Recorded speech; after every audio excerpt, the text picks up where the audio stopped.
Mengucap syukur dan berterima kasih kepada Tuhan Yesus Kristus yang mana telah mengizinkan saya untuk berada di sini pada malam hari ini untuk membagikan bagaimana perjalanan hidup saya dulu sebelum mengenal Tuhan dan sekarang yang sudah berada di dalam Tuhan.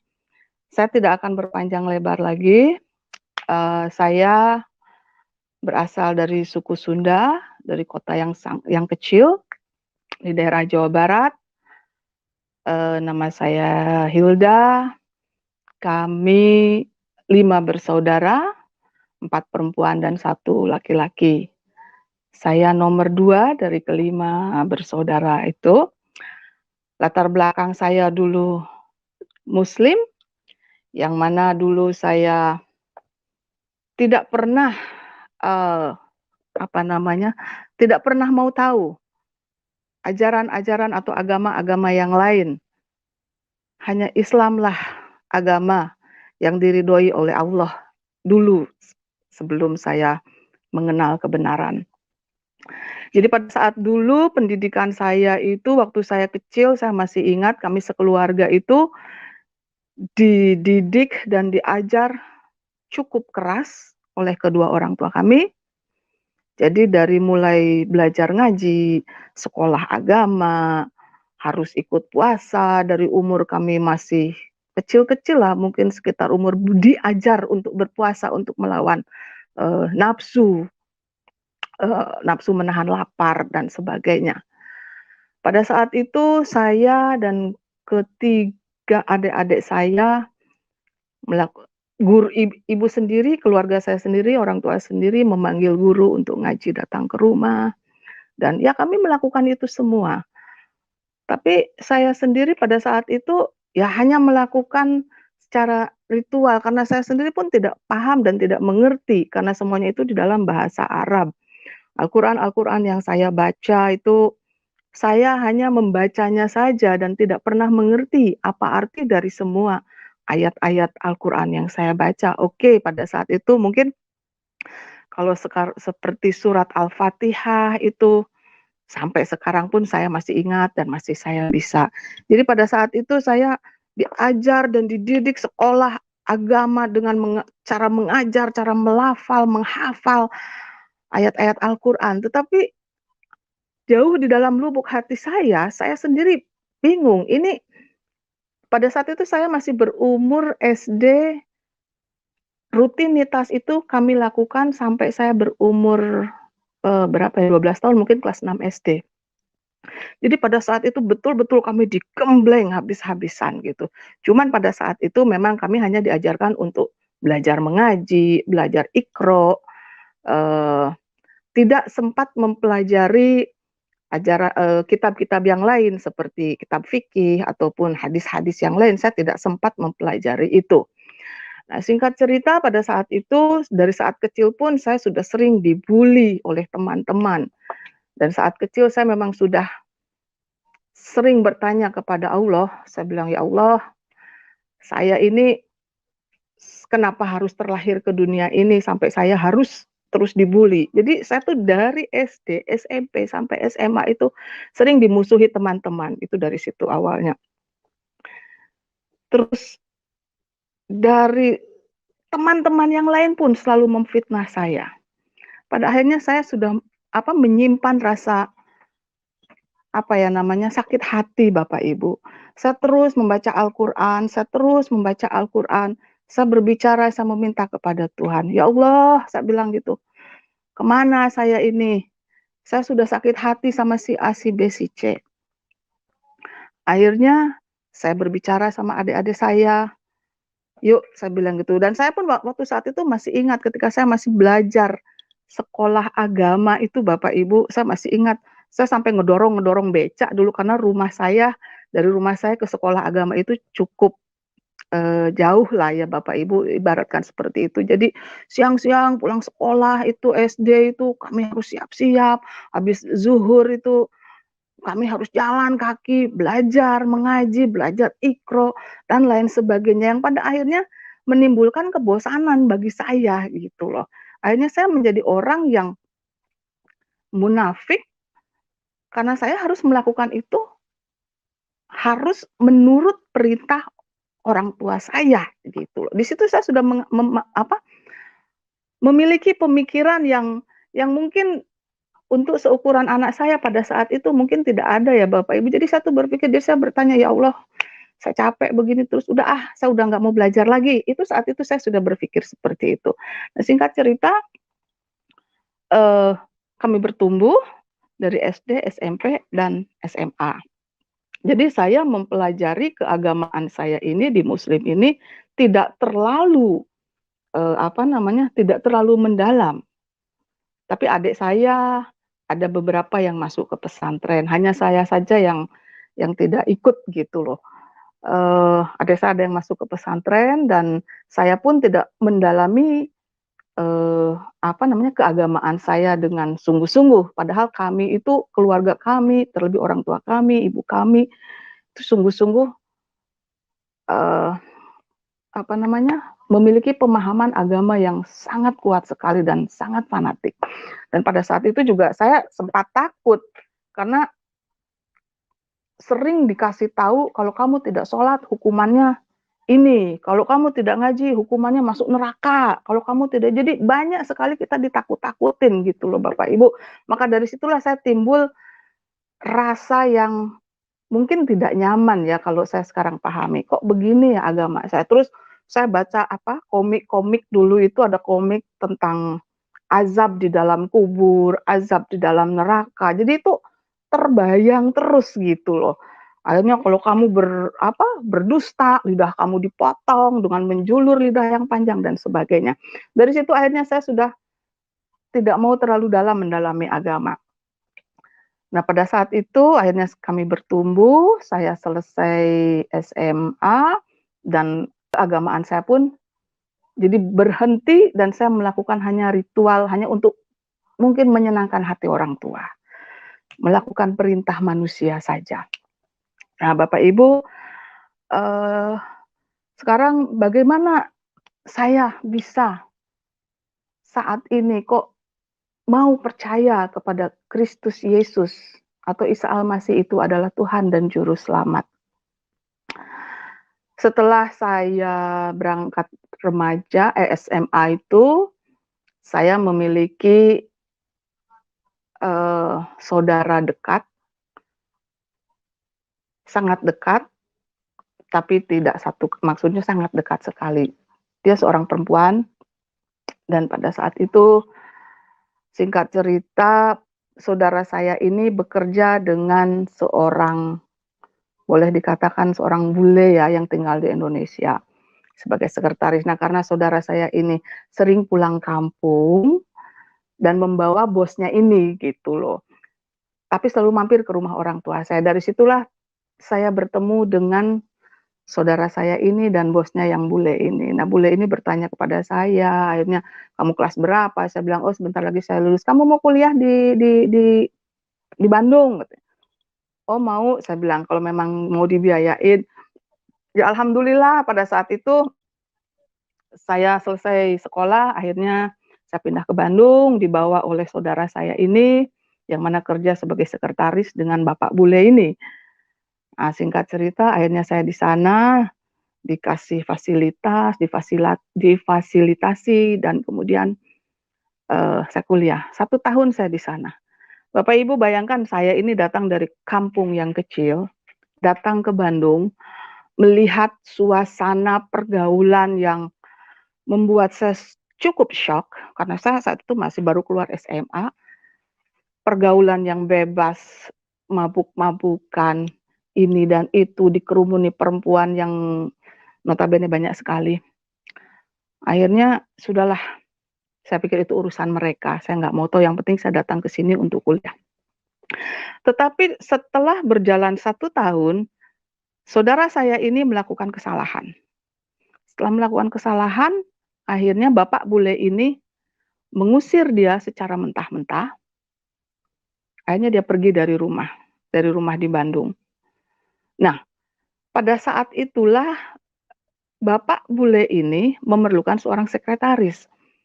Dan pada saat itu juga dia menyuruh saya yang meng-handle semuanya. Saya dalam waktu itu usia saya masih 20 tahun, baru mau 20 tahun dengan konsekuensi dan situasi yang tidak mengenakan mata, karena pada saat itu saya masih dulu ya Allah, pada saat itu saya masih, aduh masih yang masih melakukan sholat, yang ini dan itu dan sebagainya. Singkat cerita, 1,5 tahun saya di sana, mungkin Bapak bule ini melihat sifat saya yang tidak rakus, tidak pernah meminta uang dan lain sebagainya. Sementara Bapak Ibu, kehidupan Bapak bule ini banyak dikelilingi oleh, ya maaf kata, oleh orang-orang yang tidak baiklah begitu loh, baik itu perempuan maupun laki-laki. Akhirnya Bapak bule ini memutuskan dan bertanya kepada saya, dia bilang, "Saya sudah tahu kamu di sini 1,5 tahun," dan akhirnya dia menyatakan, "Saya mencintai kamu," dia bilang gitu. Saya tidak tahu apa yang harus saya bilang pada saat itu, karena saya bingung dengan kehidupan dia dan dengan latar belakang saya. Akhirnya dia telepon sama orang tuanya di luar negeri sana, bahwa dia akan menikahi saya. Saya saat itu kebingungan Bapak Ibu, apa yang harus saya lakukan. Tetapi saya pada saat itu mau sholat juga dan memohon kepada Allah, saya bilang, "Ya Allah, saya kasihan sekali melihat Bapak bule ini," saya bilang gitu, "yang mana sekarang ini menjadi suami saya. Eee, Kalau memang dia menjadi jodoh saya, ya sudah, tapi tolong," saya bilang, "Ya Allah, tolong Tuhan singkirkan semua orang-orang yang tidak baik di sekelilingnya ini." Akhirnya dengan segala permasalahan dan tetek bengek yang membuat saya pusing, akhirnya saudara saya ini mendengar kabar ini bahwa saya akan dinikahi oleh, suami saya ini. Singkat cerita, akhirnya dia datang dan membuat onar, mengadu domba dengan orang tua saya tidak menyetujui, sementara semua sudah disiapkan dan lain sebagainya. Saya sempat stres, saya sempat mau bunuh diri saat itu, saya sudah minum obat 2 hari sebelum pernikahan itu karena orang tua tidak kasih izin, tidak merestui, saya stres, saya minum obat, akhirnya saya dilarikan ke rumah sakit Advent dan orang tua akhirnya datang, alhamdulillah saya cuman minta, saya bilang, "Ibu, Bapak, tolong restuin saya, daripada saya begini, udahlah ini hidup saya." Akhirnya alhamdulillah pada saat itu, orang tua saya merestui, terjadilah pernikahan itu. Singkat cerita, 1 bulan kemudian Tuhan kasih, anugerah, saya mengandung dan kami pindah ke Belgia. Selama di Belgia, kami 3 tahun, anak saya yang pertama lahir di sana, dan ketika itu sungguh luar biasa saya di Belgia itu sendiri. Di dalam perjalanan saya di Belgia pun Tuhan sudah, apa namanya, eee, saya sudah merasakan penderitaan-penderitaan itu. Satu di negeri orang, bahasa tidak bisa, hanya bahasa Inggris dan bahasa Inggris itu pun putus-putus, Bapak Ibu semuanya. Jadi bayangkan saya sendiri di sana mengandung, bahasa Belanda pun saat itu saya tidak bisa, dan sementara suami saya pada saat itu pun sudah mulai aneh Bapak Ibu, ketemu dengan teman-temannya, mulai minum-minum lagi, mabuk-mabuk lagi, tidak pulang, 2 hari tidak pulang, saya sendiri dengan perut besar. Saya laporlah ceritanya sama mertua saya, malah mertua saya menyalahkan saya, dan pokoknya hal-hal yang sangat menyakitkan, saya telan sendiri di negeri orang. Akhirnya tiba saatnya saya melahirkan, saat melahirkan pun saya mengalami koma selama 2 hari, hampir 3 hari, itu pun saya tahu dari suami saya, karena pada saat itu saya demam hampir 41 derajat, 40,1. Dan untuk manusia itu kalau lebih dari 40 itu sudah game over. Alhamdulillah pada saat itu juga saya sadar dan saya melihat anak saya, alhamdulillah saya sudah sehat, kembali pulang ke rumah dan permasalahan tidak sampai di situ. Suami saya masih tetap minum minum minum minum, pulang ke rumah, bawa teman-teman, bawa perempuan dan lain sebagainya, dan saat itu saya hanya bisa menangis kepada Tuhan, kepada Allah. Saya bilang, "Ya Allah, kok begini terus?" Saya bilang, "Nggak di Indonesia, nggak di sini. Apa salah saya? Sampai saya menyalahkan diri sendiri terus. Saya bilang, "Ya Allah, kalau gini terus saya nggak kuat, udah saya minta cerai," saya bilang gitu. Saya minta pulang, anak saya sudah lahir umur sebulan setengah. Saya minta pulang, saya bilang sama mertua saya pulang saja. Mertua saya tidak kasih, paspor saya disembunyikan semuanya. Akhirnya saya bertahan sampai 2 tahun setengah, hampir 3 tahun. Pulanglah kami kembali ke Indonesia, kami pulang ke Bandung. Kami pulang ke Bandung, dapat selama 3 bulan di sana, Bapak Ibu. Nah, pada saat itu suami saya pun hanya sebulan di Bandung, pindah lagi ke Australia. Karena dia bilang, ayo kita pindah ke Australia. Kami pindah ke Australia. Selama di Australia pun berulah lagi Bapak Ibu Saudara. Anak saya yang kedua lahir di Australia. Pada saat hamil anak yang kedua, saya pun mencoba untuk bunuh diri Bapak Ibu. Rumah kami di Rainforest. Rainforest itu mungkin di daerah hutan lindung. Jadi pada saat itu saya sudah tidak kuat melihat suami saya yang hanya minum. Kalau sudah minum, namanya orang sudah minum Bapak Ibu, sudah tahu lah pasti itu kuasa-kuasa yang lain itu, iblis itu sudah menyerang gitu. Jadi kasar, sampai ada KDRT gitu. Tapi saya pendam semuanya itu sendiri. Saya tidak pernah berbicara sama keluarga saya. Pada saat itu pun si saudara perempuan saya itu tiba-tiba muncul di Australia. Saya sampai bingung, Tuhan ada apa ini ya Allah, kok dia lagi, saya sudah capek. Akhirnya kembali kepada saya mau melakukan bunuh diri, mau loncat dari rumah saya itu, karena rumah kami tingkat dan itu cukup dalam karena di bawah itu jurang. Alhamdulillah pada saat itu ada teman suami saya yang datang dari Melbourne dan dia yang tangkap saya. Kaki saya sudah menjulur Bapak Ibu di pagar itu. Saya sudah tidak tahan, saya sudah tidak kuat. Saya sendiri hamil besar. Yang anak yang kedua, kemudian anak saya yang pertama masih umur 18 bulan. Tapi ketika saya menoleh ke belakang, saya melihat anak saya yang pertama di belakang pintu menangis, memanggil, "Mami, Mami." Saya akhirnya ya udah saya mengurungkannya, saya tidak jadi lagi. Saya peluk anak saya. Akhirnya singkat cerita, anak saya lahir yang kedua. Karena kami menunggu mau tinggal di Australia sangat susah, kembalilah kami ke Bali, Bapak Ibu. Saat ini saya tinggal di Bali. Kembalilah kami ke Bali pada tahun 96 awal, tahun 1996 awal.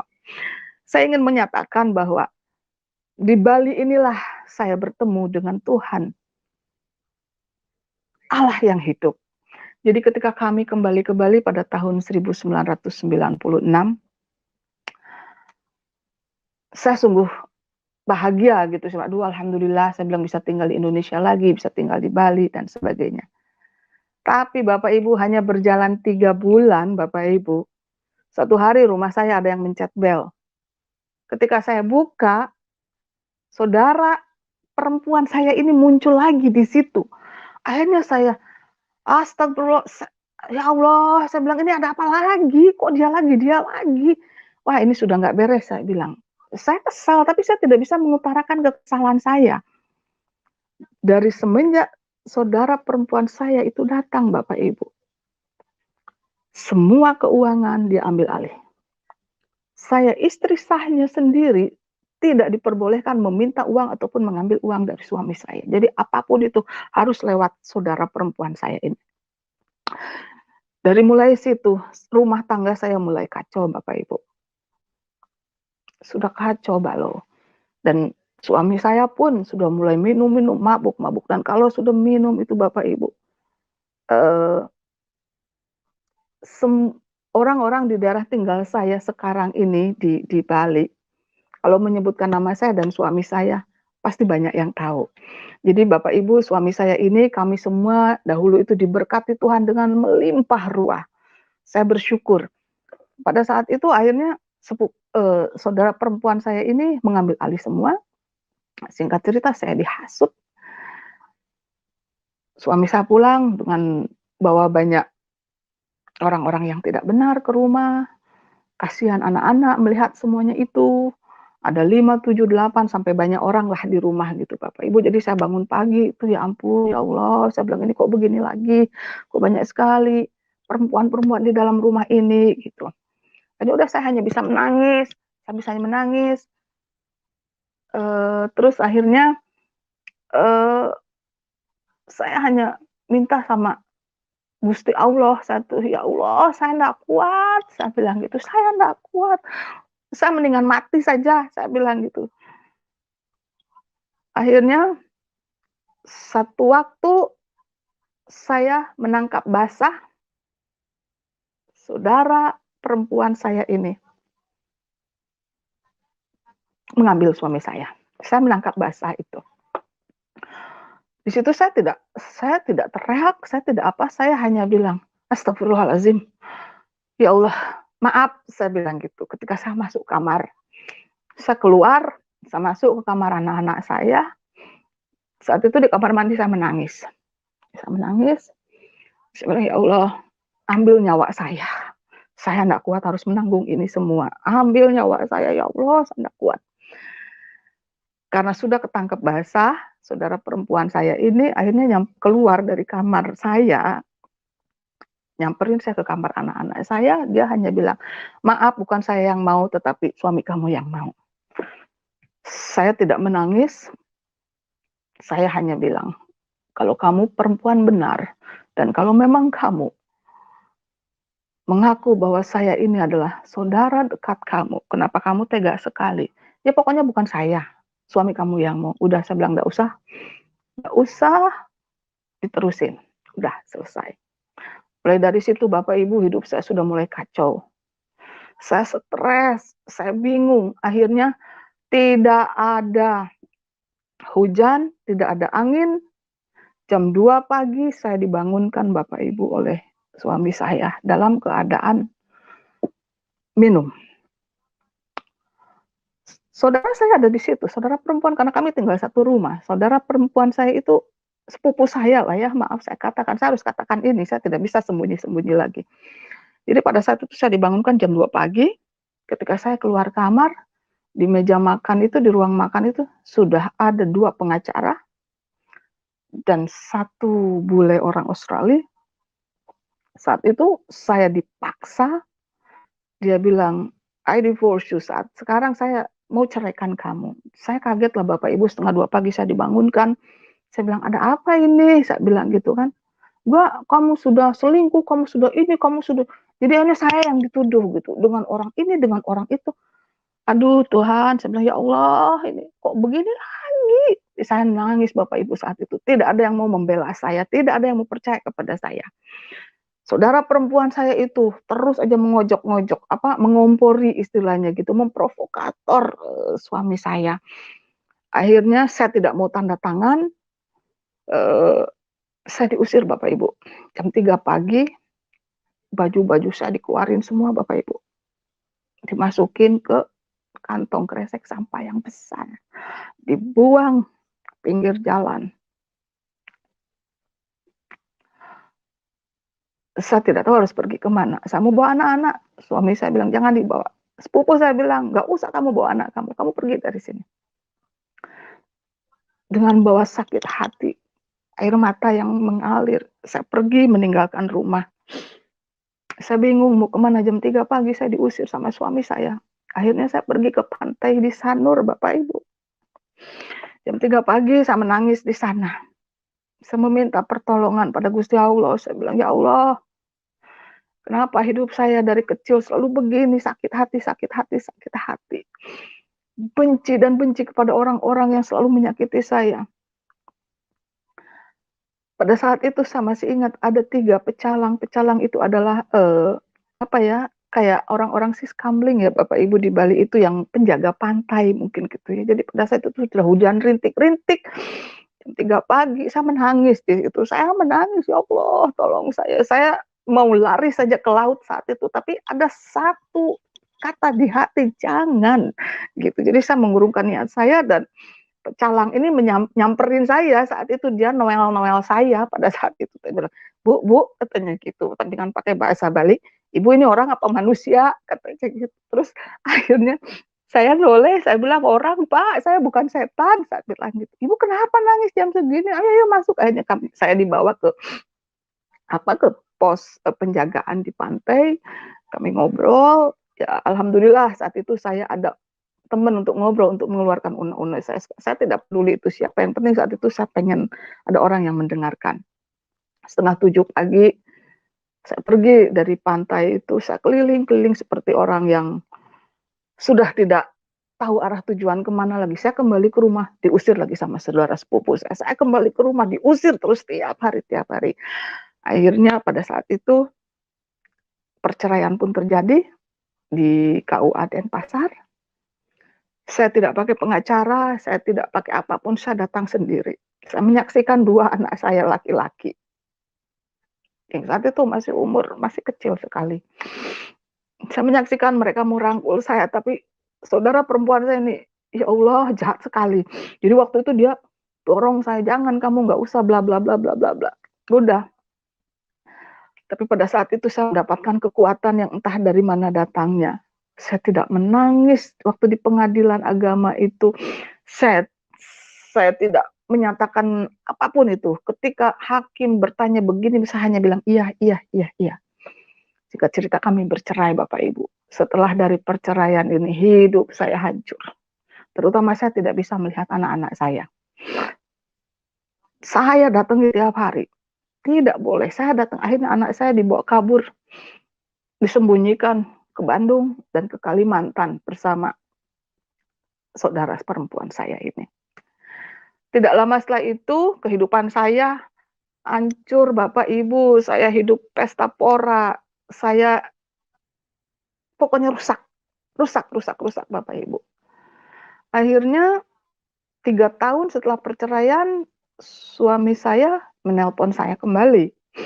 Dan dia bilang, kamu boleh lihat anak-anak. Waduh, saya bilang alhamdulillah, wa syukurillah ya Allah, terima kasih. Ini mukjizat pada saat itu buat saya. Jadi hanya saya bertemu dengan anak-anak saya, kami mulai membangun hubungan kembali, khususnya saya dengan anak saya, Bapak Ibu ya. Saya bersyukur sekali pada saat itu. Si perempuan ini sudah tidak di Bali lagi. Nah, pada saat itu Bapak Ibu, anak saya sudah boleh tidur di tempat saya, di rumah saya 2 minggu, 2 minggu di saya, 2 minggu di papahnya. Bapak Ibu pada saat itu, setelah perceraian terjadi, dari hidup saya yang di atas angin, karena saya betul-betul berlimpah dengan berkat Tuhan Allah, dari Gusti Allah itu Bapak Ibu.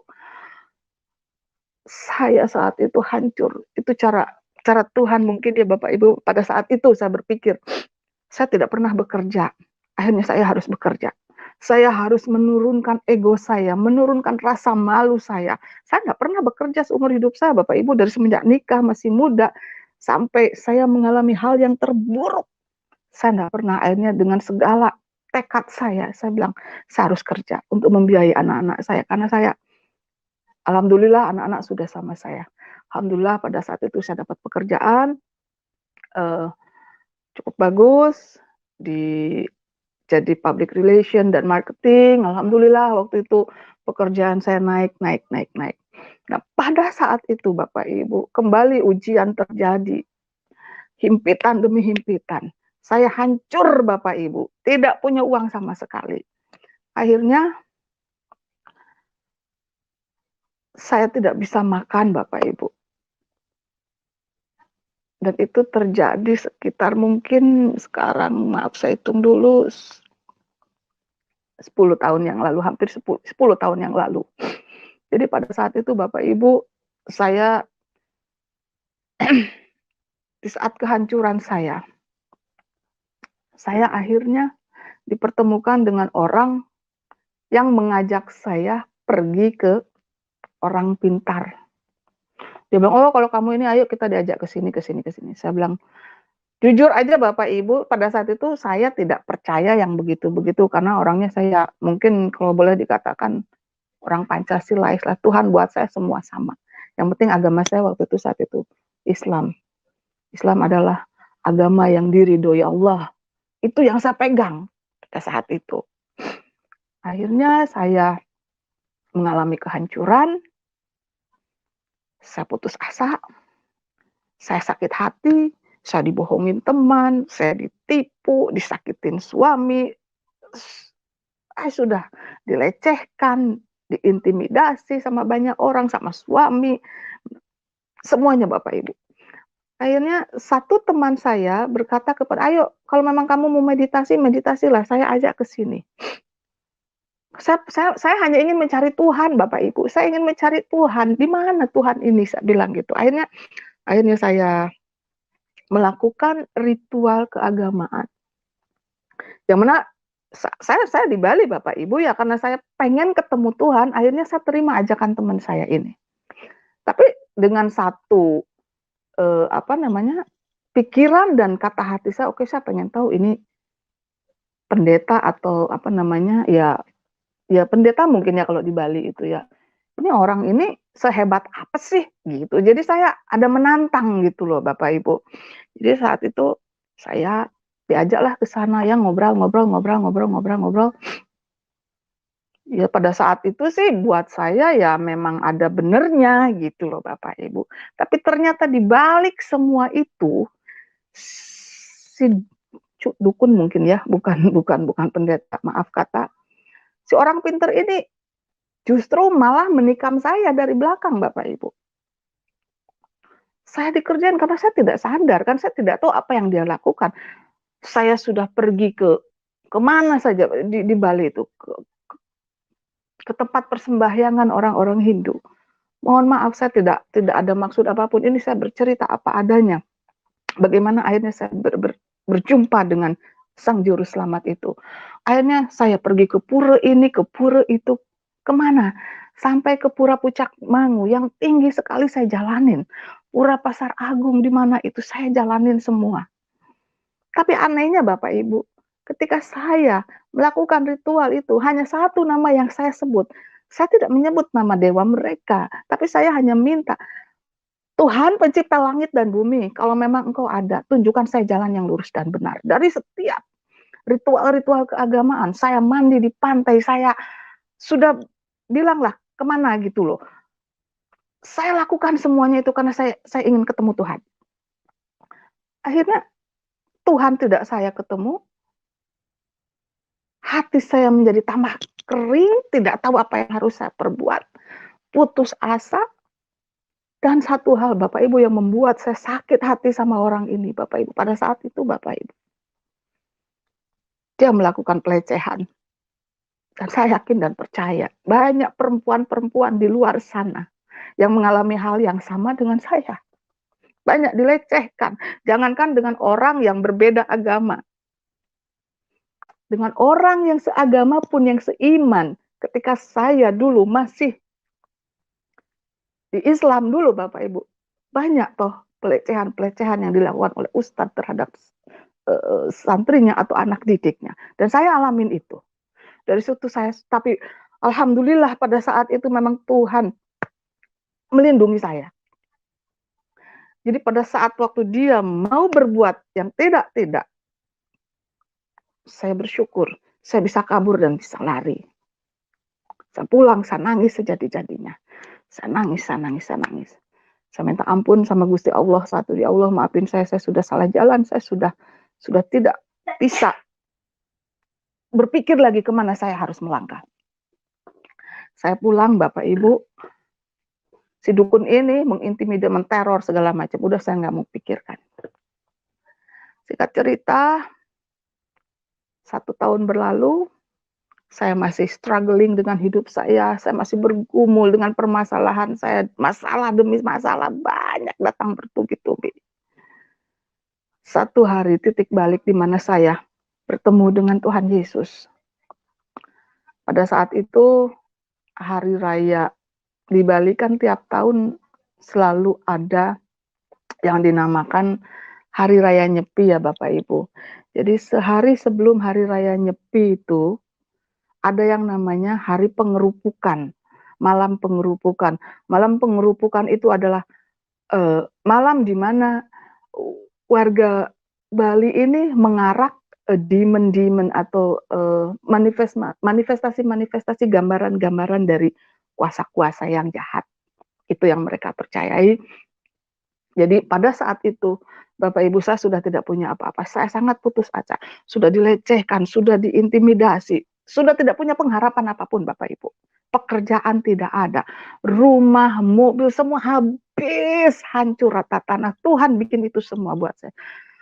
Jadi pada saat itu hanya satu harapan. Teman-teman saya semua saya telepon, saya hanya minta mau minjem uang gitu. Karena pada saat hari raya Nyepi, kita kan tidak boleh keluar ya Bapak Ibu ya, diam di rumah selama 1 kali 24 jam. Jadi pada saat malam pengerupukan itu, saya telepon teman-teman semua, baik yang meminjam uang pada saya dulu, saya hanya meminta tolong buat 1 malam aja, 1 hari aja. Mereka bilang, nggak ada duit, nggak ada duit, nggak ada duit, nggak ada uang, nggak ada uang. Oke lah, nggak masalah. Akhirnya saya berhasil telepon satu teman, dia sudah meninggal sekarang, dia orang Belanda, perempuan, dan sudah pensiun, sudah berumur waktu itu. Saya telepon dia, saya bilang, kamu di mana? Dia bilang, oh saya lagi mau nonton mengarak ogoh-ogoh ini, namanya ogoh-ogoh ya Bapak Ibu, untuk mengarak demon-demon ini gitu loh. Terus saya, oke, saya mau ketemu kamu, saya bilang gitu. Ya udah ketemu aja di sini. Jadi pada saat itu rumah saya dengan jarak dia nonton waktu itu di Jalan Bypass Sanur ya Bapak Ibu, di daerah Bali. Jadi rumah saya mungkin dari Bypass Sanur, di depan McDonald Sanur itu sampai rumah saya itu di seberang KFC di sana mungkin ada sekitar 4 kilo lah Bapak. Kendaraan tidak punya, uang cuman ada 2.000 perak, telur enggak punya, beras, apapun itu saya enggak punya Bapak Ibu. Jadi saya jalan kaki Bapak Ibu. Saya jalan kaki. Saya sudah mulai marah sama Tuhan. Sambil jalan, saya bertanya, ya Allah, kenapa sih hidup saya ini begini terus? Kapan hidup saya ini enak? Kapan hidup saya ini bahagia? Hidup saya ini harus menderita, terus menderita. Dan saya menyimpan kemarahan dan kekecewaan. Akhirnya saya jalan, sampailah saya ketemu dengan ibu bule ini yang sudah tua ini. Saya bercerita sama dia, saya bilang, sorry, kalau bisa bantu, saya minta tolong, kasih saya pinjam uang 50.000 saja. Karena saya harus kasih makan anak-anak saya buat hari raya Nyepi. Dia bilang, oh sorry Cici, sorry Hilda, saya enggak punya. Oke, kalau gitu 30.000 deh, saya bilang gitu. Hanya untuk beli beras, tahu, tempe, telur, Indomie, apalah yang penting anak saya bisa makan. Saya bilang gitu. Sorry, nggak punya, saya nggak bisa bantu. Hati saya sudah menangis, hati saya sudah hancur sekali pada saat itu. Saya nangis. Oke, kalau begitu, namanya Ibu Sigi. Oke Sigi, saya bilang gitu, 10.000 saja. Saya mengemis Bapak Ibu, mengemis, hanya minta 10.000 untuk makan anak-anak saya dan saya. Akhirnya dia bilang, sorry, I cannot help you. Well, saya bilang, ya udah, oke, kalau memang nggak bisa bantu, oke, thank you, bye. Bapak Ibu, semenjak saya putar balik membelakangi badan dia, saya kembali ke rumah. Di saat itu juga saya marah kepada Tuhan. Saya begitu kecewanya sama Tuhan. Saya nangis Bapak Ibu.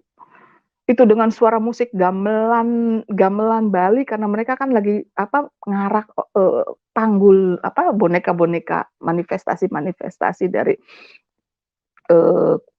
yang gambaran-gambaran setan lah gitu, iblis lah mungkin gitu kan. Saya tuh parah Bapak Ibu. Saya jalan dengan teriak, air mata bercucuran, dengan kaki dihentak-hentak. Pokoknya saya nggak peduli orang melihat saya. Mungkin orang pikir saya gila, ngomong sendiri, nangis gitu kan. Saya nangis. Sepanjang jalan saya mengutuki Tuhan Bapak Ibu. Saya bilang, ya Allah, hidup ini kok nggak adil. Saya berusaha untuk melakukan apa yang Engkau perintahkan ya Allah. Saya membagi rezeki saya bilang gitu. Saya berusaha untuk melakukan terus apa yang harus saya lakukan, apa yang Kau perintahkan. Saya menolong sesama.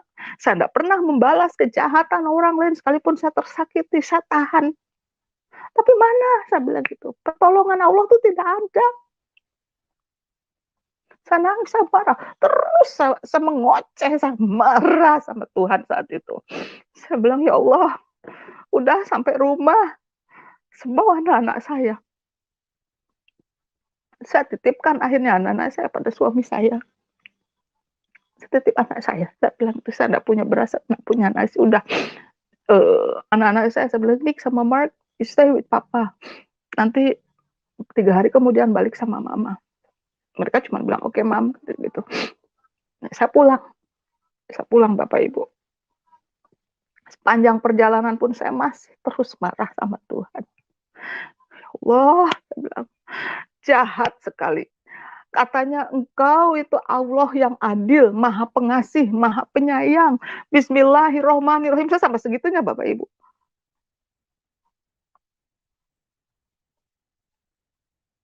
Saya sampai segitunya, katanya Allah maha pengasih, maha penyayang. Tapi mana pertolonganmu nggak ada buat saya. Pokoknya saya ngoceh, saya marah. Sudah coba bunuh diri, saya disakitin, saya dihianatin, macam-macam. Pokoknya semua saat itu hal-hal buruk, hal-hal negatif terkumpul di dalam pikiran saya. Saya pulang, saya sampai rumah, saya melihat apa namanya itu tempat nasi itu, how you call it, Magicom, hanya ada nasi saya yang kemarin Bapak Ibu. Jadi saya hanya berkata gini, "Ya Allah, kalaupun saya makan nasi basi ini, paling banter saya masuk rumah sakit. Tapi kalaupun nggak masuk rumah sakit, paling saya mati. Mati. Jadi yang ada dalam pikiran saya tuh mati. Saya sudah tidak mau lagi hidup di dunia ini. Karena saya sudah capek. Akhirnya malam itu juga, saya tidur, pulang nyampe rumah jam 11, saya tidur Bapak Ibu. Dengan kemarahan kepada Gusti Allah yang saya sembah pada saat itu. Yang katanya Allah itu maha pengasih, maha penyayang, maha mengetahui. Tetapi kenapa?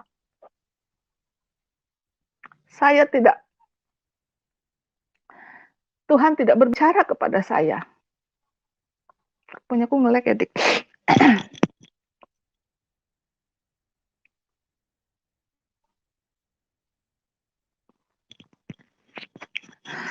Jadi pada saat itu Bapak Ibu, saya mengutuki Tuhan dan saya bilang, di perjalanan pulang itu, saya berkata, siapapun Tuhan yang bisa ngomong sama saya, mau dari Tuhan Kristen kek, mau dari Tuhan Buddha kek, karena Hindu sudah saya jalani, saya tidak bertemu. Islam yang selama ini agama saya dari lahir, sampai sebelum saya mengenal kebenaran, sebelum saya mengenal Isa Al-Masih, Gusti Allah tidak menolong saya. Jadi saya marah dan saya bilang, siapapun Tuhan manapun yang bisa berbicara kepada saya malam ini juga, saya akan ikut karena saya sudah capek. Saya mau Tuhan berbicara langsung sama saya. Saya nggak bisa hidup gini terus. Tolong saya bilang gitu. Ya Allah, siapapun itu Tuhan yang bisa bicara sama saya. Itu di jalan ya Bapak Ibu ya, satu marah. Marah.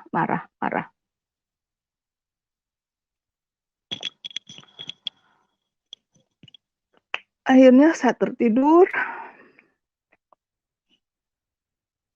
Jam 2.30 saya bangun. Akhirnya saya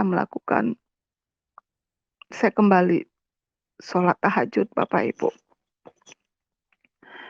Dengan hati yang penuh kemarahan, dengan hati yang hancur, dengan hati yang pokoknya putus asa Bapak Ibu. Saya sangat putus asa. Tujuannya saya hanya ingin mati. Karena saya cukup, sudah tidak ada bisa lagi yang menolong saya. Jadi pada saat itu saya sholat tahajud, jam 3 kurang 10 selesai sholat, berzikirlah saya Bapak Ibu. Karena itu sudah kebiasaan ya. Jadi kebiasaan saya dulu habis sholat tuh berzikir. Jadi ketika saya berzikir, jam 3 kurang 10, itu saya masih ingat suara itu sampai saat ini saya ingat dan tidak akan pernah saya lupa. Jadi pada saat itu, ketika saya berzikir dengan khusyuknya, saya mendengar suara. Sangat lembut, dalam, dan aduh saya tidak bisa jelaskan. Pada saat itu saya mendengar satu suara yang berkata, carilah dahulu kerajaan Allah dan kebenarannya. Setelah itu akan kutambahkan kepadamu. Saya kaget Bapak Ibu.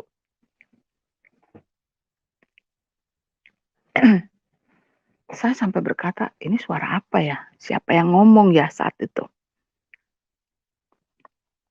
Siapa nih yang ngomong? Terus saya semakin kuat untuk berzikir. Saya berzikir kembali, saya berzikir kembali, saya berzikir kembali. Akhirnya saya dengar suara itu kembali Bapak Ibu. Saya dengar suara itu kembali. Carilah dahulu dan kerajaan Allah dan kebenarannya, maka setelah itu akan ditambahkan kepadamu. Saya semakin bingung. Ini suara siapa? Akhirnya 3 kali suara itu terdengar di kuping saya, sangat jelas. Sangat jelas Bapak Ibu. Akhirnya saya putuskan untuk berhenti. Saya sempat berpikir saat ini suara apa, siapa yang ngomong ya? Siapa yang ngomong ya saat itu? Siapa ini? Siapa ini? Saya terus bertanya, ngomong sendiri Bapak Ibu saat itu. Saya terus ngomong sendiri. Ini sampai saya tantang begini, maaf Bapak Ibu karena saya waktu itu kan tidak tahu kebenaran. Jadi saya tidak pernah tahu bahwa Tuhan itu hidup. Karena saya meminta kepada Allah, kepada Tuhan pencipta langit dan bumi, kalau ada Tuhan yang bisa bicara pada saat ini juga saya akan ikut. Ketika saya mendengar suara itu, akhirnya saya tantang begini Bapak Ibu, mohon maaf ya, bukannya saya mau berlaku konyol atau apa, enggak. Jadi pada saat itu saya hanya dengar, setan tampakin muka lu, gue kagak takut. Mohon maaf Bapak Ibu karena saya kan tidak tahu gitu loh saat itu. Karena saya juga berasal dari dunia okultisme gitu loh pada saat itu Bapak Ibu. Nah akhirnya setelah 3 kali saya mendengar suara itu, akhirnya saya putuskan untuk tidur. Habis itu saya berusaha untuk tidur, sambil bertanya, bicara sendiri, jawab sendiri. Saya kerubutin badan saya dengan selimut. Saya bilang, ini suara siapa ya? Masa sih setan? Saya bilang gitu. Jadi suara itu teringat terus gitu loh Bapak. Akhirnya saya tidak bisa tidur dan tertidur sekitar pukul 6:30 pagi apa jam 6 gitu lupa. Kemudian saya terbangun jam 9. Ketika bangun jam 9 Bapak Ibu, saya harus berkata, rasa sakit di dada ini yang dulu sungguh-sungguh membebani hidup saya yang, rasanya sepertinya itu seperti batu yang dipecahkan Tuhan yang membuat hidup saya, wow, kayak I'm released, kayak tidak ada lagi beban yang menghimpit, yang menyakiti hati saya itu saya tidak rasakan ketika bangun pagi jam 9 saat itu Bapak Ibu. Akhirnya saya berpikir, ini suara apa ya? Saya bilang, saya masih tetap sholat. Akhirnya saya sholat duha Bapak Ibu. Saya sholat duha itu yang dilakukan pada waktu 1/3 apa 1/4 saya lupa ya. Pokoknya antara jam 9 atau jam 10 gitulah. Gitu. Pagi ya Bapak Ibu. Saya sholat duha. Setelah sholat duha saya pun ya kembali berzikir. Tapi saya bertanya kembali, ya Allah itu tadi teh suara siapa ya? kok bicaranya seperti itu, bahasanya saya nggak pernah kenal, saya bilang gitu. Ini maksudnya Gusti Allah ini apa, gitu kan. Tapi Bapak Ibu, semenjak hari itu, setelah selesai sholat duha hari yang kedua itu, saya mendengar lagi suara Tuhan. Hampir setiap hari suara itu muncul di dalam telinga saya maupun di mata saya, Bapak Ibu. Saya tuh sampai seperti orang gila. Seperti firman Tuhan yang berkata, cerdik seperti ular, tulus seperti merpati. Kamu akan aku kirim ke tengah, seperti domba ke tengah-tengah serigala. Saya kan tambah bingung, ini bahasa apa sih ini, gitu kan. Banyak sekali Bapak Ibu. Terus, siapa yang kukasihi, maka ia akan kuhajar dan kutegur. Saya tambah pusing kan, mumet ya Bapak Ibu, saya bingung, ini bahasa apa sih, gitu. Saya tidak pernah tahu dan tidak pernah mendengar firman Tuhan Bapak Ibu. Akhirnya, selama 6 bulan, saya melakukan itu, maksudnya masih sholat, dan suara Tuhan, kata-kata firman Tuhan yang di mata saya itu hampir tiap hari Bapak Ibu, kalau nggak pagi ya malam, kalau nggak malam ya pagi, ya seperti itu. Kadang kalau saya lagi ya melamun lah, dalam tanda maksudnya lagi mikirin nasib gitu ya Bapak Ibu ya. Apa yang harus saya lakukan ya Tuhan, ya Allah, apa yang harus saya lakukan? Jadi tiba-tiba muncullah firman Tuhan itu gitu loh. Kan saya jadi, ini gue yang halusinasi, saya yang gila, apa-apa gitu. Akhirnya, udah, saya pusing, saya bilang, saya nggak mau, saya pikir mungkin ini iblis atau apa gitu kan, saya nggak pernah tahu Bapak Ibu. Akhirnya saya kontak teman saya bicara, saya bilang, kok saya mendengar suara ini dan melihat kata-kata ini, itu, dan teman saya ini berkata, itu kan firman Tuhan. Saya bilang, firman Tuhan itu seperti apa? Saya bilang gitu, kok firman Tuhan seperti apa, puisi, kiasan ya Bapak Ibu ya. Ya memang seperti itu adanya di Alkitab. Waduh, saya bilang gitu, Alkitab. Saya bilang gitu. Ya udah deh, nggak apa-apa deh gitu. Saat itu saya masih belum mau lihat apa namanya, Alkitab gitu kan. Nah, kembali saya bersolat tahajud Bapak Ibu, sholat tahajud, tiba-tiba ada satu kuasa yang merasuki saya. Teman saya ini ada di samping saya saat itu. Teman saya ini ada di samping saya. Dan pada saat itu, saya memperagakan seperti lagi memegang tasbih ya Bapak Ibu ya. Seperti begini. Ini kata teman saya, karena saya dirasuki kuasa roh yang entah itu siapa dan entah itu apa. Saya nggak ngerti. Pokoknya tapi saya sadar. Cuman saya tidak bisa, apa namanya, saya tidak bisa menolak gitu Bapak Ibu. Hati kecil saya tuh, ini apa sih, cuman saya nggak bisa mengusir gitu loh saat itu. Jadi ketika saya melakukan seperti ini, apa namanya, seperti sedang bertasbih gitu. Teman saya bilang, tasbih bukan, saya geleng kepala. Apa dong gitu kan. Nah ketika itu teman saya, rosario katanya gitu. Saya mengangguk. Nah, bayangkan Bapak Ibu, jam 2:30 pagi nyari rosario kemana gitu kan. Nah, teman saya ini ya anak Tuhan lah, gitu Bapak Ibu. 2:30 pagi kemana nyari rosario? Akhirnya ditelepon lah anaknya, tolong bawain rosario sama Alkitab. Selesai itu saya ngegubrak kembali, Bang, gubrak udah dan sadar gitu kan. Saya cerita, tadi saya apa ya, kok begini, teman, iya kok gini, ya nggak tahu. Nah datanglah teman anak saya bawa Alkitab dan rosario. Teman saya bilang, ini loh yang namanya Alkitab. Alkitab. Aduh, saya bilang, astagfirullahalazim. Saya bilang gitu, aduh ya Allah, saya ini berdosa sekali, saya masuk neraka ini baca Alkitabnya orang Kristen. Saya bilang gitu. Tidak ada dalam sejarahnya keluarga saya gitu loh. Harus baca Alkitab. Aduh, nauzubillahi min dzalik. Saya bilang, enggak. Itu masih bergumul ya, Bapak Ibu, masih ngomong sendiri saat itu. Karena saya tidak berani mengatakan itu di depan teman saya. Jadi saya, enggak. Tapi teman saya meninggalkan Alkitab itu. Nah, ketika dia pulang, mulailah saya baca.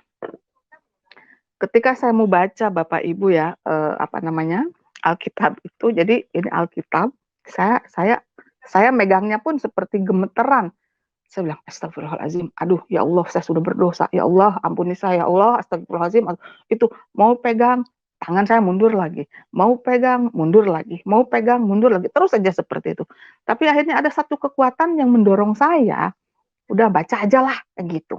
Toh nggak bakalan masuk neraka, saya mikirnya gitu, karena apa? Saya baca Al-Quran pun, saya belum tentu masuk surga, saya mikirnya gitu saat itu Bapak Ibu.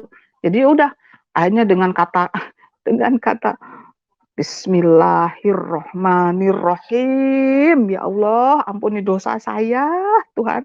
Saya bilang, ampuni dosa saya, Tuhan.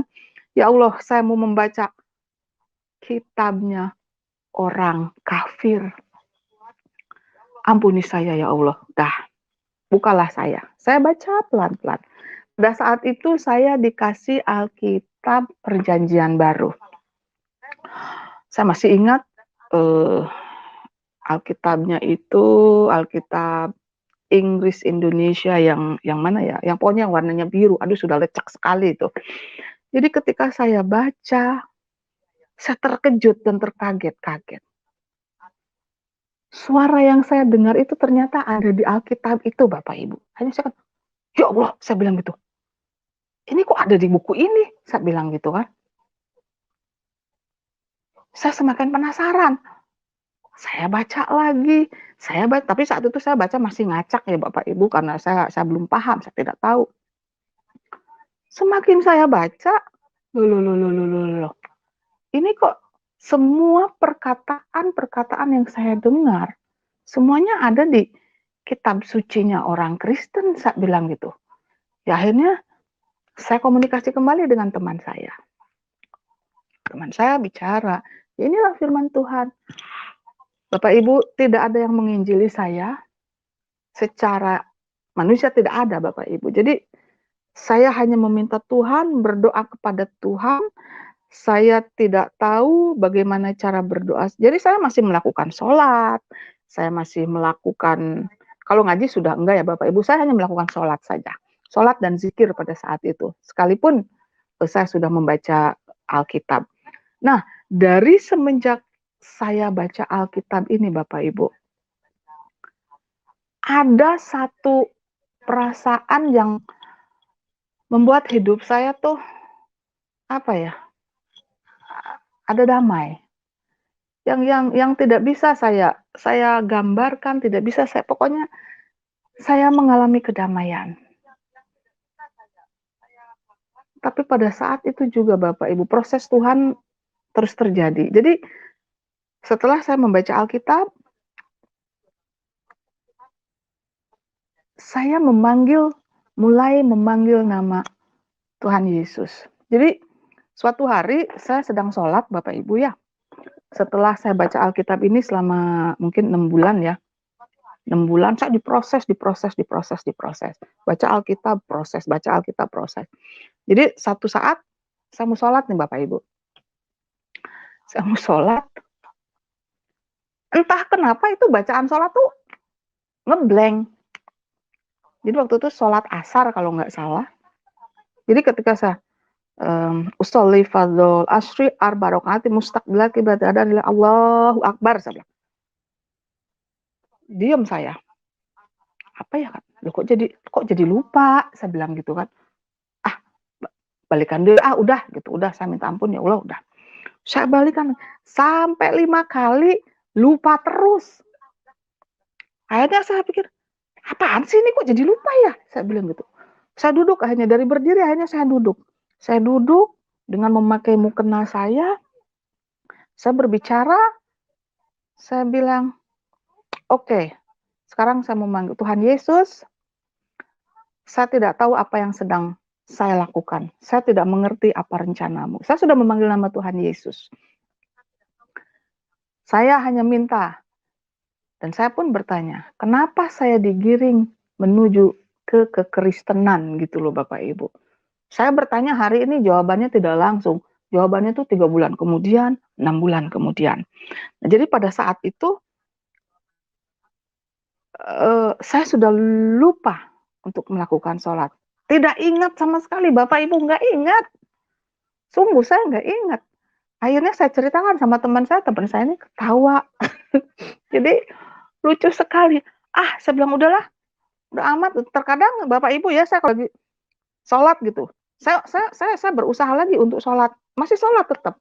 Jadi Bismillahirrahmanirrahim, solifado, mau asar kayak, mau subuh kayak, mau maghrib kayak, mau isya kayak gitu. Jadi selalu lupa. Akhirnya saya gini, ya Allah ampuni aku. Tuhan Yesus tolong saya. Saya bilang, saya tidak tahu lagi apa yang harus saya lakukan. Jadi akhirnya Bapak Ibu, saya melakukan sholat, tidak mengurangi rasa hormat saya kepada orang-orang yang masih beragama Muslim. Jadi pada saat itu, karena ini saya alami sendiri gitu loh. Jadi pada saat itu ketika saya mengucapkan mau melakukan sholat, jadi saya bilang usolli fardhu, misalkan sholat isya gitu kan, usolli fardhu isya arba'ati mustaqbil, Allah akbar. Aduh, ampuni aku Tuhan Yesus, aku nggak bisa, aku nggak ngerti, tolong aku. Jadi akhirnya apa?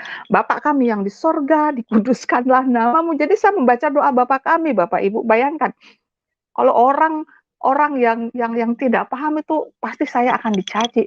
Kamu tuh sholat memakai mukena, tetapi bacaanmu itu malah doa Bapak kami, apa yang sedang terjadi. Paling kan seperti itu ya Bapak Ibu. Jadi akhirnya perlahan saya mulai meninggalkan sholat.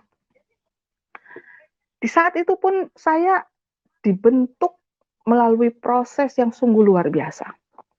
Ketika saya sudah mulai baca firman Tuhan, dan saya waktu itu belum tergerak untuk menyerahkan total hidup saya kepada Tuhan, kepada Isa Al-Masih. Jadi pada saat itu saya diproses karena latar belakang saya juga ada dari okultisme, ya karena tadi saya mengikuti ritual-ritual agama di Bali. Akhirnya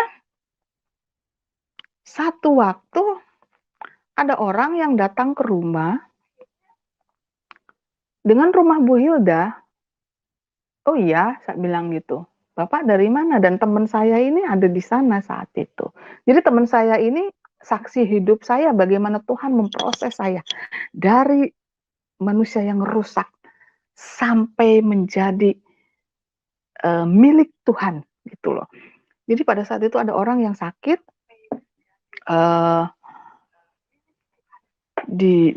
datang ke rumah, dia bilang, Ibu Hilda, iya dari mana? Oh ini ada ponakan saya datang dari Rote, dia sudah dirujuk sakit di rumah sakit Rote, hanya dirujuk ke rumah sakit Sanglah dan lain sebagainya, tapi tidak sembuh. Katanya saya harus datang sama ibu. Saya bilang, ya ampun Tuhan Yesus, saya sudah mengatakan kata-kata itu Bapak Ibu ya. Jadi ya ini, saya yakin dan percaya ini mungkin kuasa Roh Kudus sudah mulai bekerja. Jadi saya bilang, Bapak tahu saya dari mana bisa mengobatin? Saya tidak bisa berbuat apa, saya tidak bisa mengobatin, Pak. Saya bermimpi, dia bilang gitu. Aduh, saya bilang gitu. Akhirnya saya bicara sama teman saya ini gimana ceritanya ya? Saya bilang gitu. Akhirnya, teman saya bilang, bukan kamu yang nyembuhin, Tuhan Yesus yang nyembuhin. Iya sih, benar. Saya bilang, tapi kan saya tuh enggak pernah ngobatin orang yang begini-begini. Saya bilang gitu. Terus akhirnya, ya udahlah. Udah Bapak masuk aja, mana itu ponakannya? Saya bilang itu. Ya nanti ini lagi di mobil. Bapak Ibu, ini satu kesaksian yang luar biasa. Bagaimana saya bersyukur bertemu dengan juru selamat saya, Yesus Kristus atau Isa Al-Masih. Jadi pada saat itu orang ini anaknya masih muda, umur 17 tahun, dibopong ke rumah Bapak Ibu. Badannya kurus, kecil sekali. Pokoknya itu, aduh, paha dan segala sesuatu mungkin sebesar lengan saya ya Bapak Ibu ya. Jadi pada saat itu saya bengong sendiri. Aduh, bisa nggak ya saya nyembuhin orang ini? Saya nggak bisa. Saya sudah takut Bapak Ibu. Dan lucunya Bapak Ibu, saya bilang, udah Bapak masuk aja dulu deh. Saya bilang itu. Saya masuk kamar, mereka nunggu di ruang tamu. Saya masuk ke kamar. Apa yang saya lakukan Bapak Ibu? Saya pakai sarung mukena saya, karena saya tidak tahu kan bagaimana cara berdoa secara Kristen itu saya tidak tahu. Jadi saya duduk, Saya cuman minta, "Tuhan Yesus, saya tidak tahu, saya tidak mengerti, jangan saya dipermalukan, jangan saya dianggap seperti dukun," saya bilang, "karena saya bukan dukun." Akhirnya saya doa Bapa Kami, udah selesai. Hati gemeteran Bapak Ibu. Akhirnya kami ngobrol, luar biasa Bapak Ibu. Saya tuh tidak bisa apa-apa Bapak Ibu. Tetapi ketika saya bertanya kepada orang tuanya dan anaknya itu tidak bisa ngomong Bapak Ibu. Mohon maaf, jadi kepalanya tuh apa gedek begini loh Bapak Ibu. Jadi pokoknya nggak bisa ngomong gitu loh.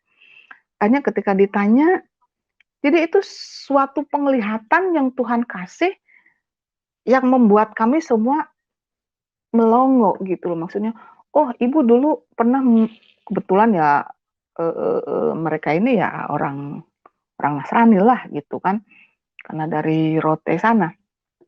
Saya bilang, "Ibu dulu pernah membuat perjanjian ya, kalau anak ibu perempuan, anak ini akan dikasih bla bla bla." Pokoknya seperti itulah apa kronologisnya. Ibunya ini akhirnya kaget dan mungkin malu. Dibongkar semuanya Bapak Ibu. Jadi di hadapan Tuhan itu tidak ada yang bisa disembunyikan. Puji Tuhan, saat itu apa namanya? Anak ini dengan proses yang cukup lama, sekitar 8 jam Bapak Ibu. Kami berdoa dengan melakukan apa namanya? Ada kuasa-kuasa yang bermanifest. Dan pada saat itu mungkin karena manusia yang datang saat itu juga belum mengenal Tuhan dan saya sendiri pun belum menyerahkan diri saya sepenuhnya kepada Tuhan Yesus. Jadi pada saat itu kami masih menggunakan sarana Bapak Ibu dengan air gitu, karena manusia kalau tidak ada yang dilihat mungkin tidak akan percaya.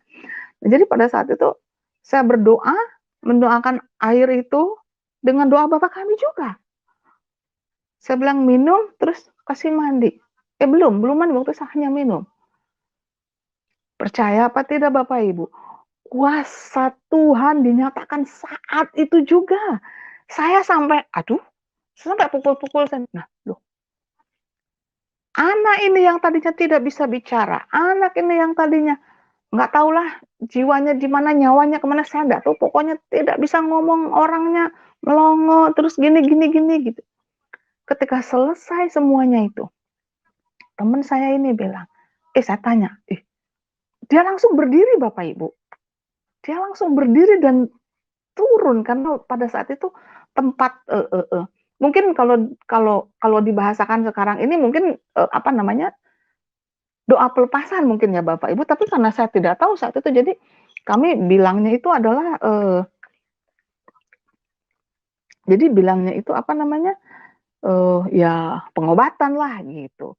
Akhirnya singkat cerita anak ini sembuh Bapak Ibu, bisa bicara, bisa jalan. Pulanglah mereka. Saya tuh terbengong-bengong, ini kuasa apa ya? Saya bilang, kok ada yang begini? Saya bilang gitu. Sejak saat itu Bapak Ibu banyak orang yang datang ke rumah meminta pertolongan.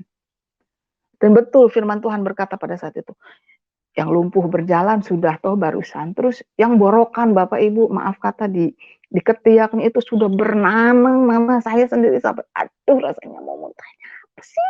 Kok Tuhan kirim orang-orang kayak gini? Saya bilang gitu. Tetap saya melakukan doa dengan doa Bapa Kami, masuk kamar, pakai sarung mukena saya doa Bapa Kami, selesai habis itu ya tempur lagi gitu loh Bapak Ibu. Orang ini pun tiga hari setelah apa namanya meminum air sarana itu Bapak, kering lukanya Bapak Ibu, udah kering. Yang eh, yang buta, yang tuli mendengar.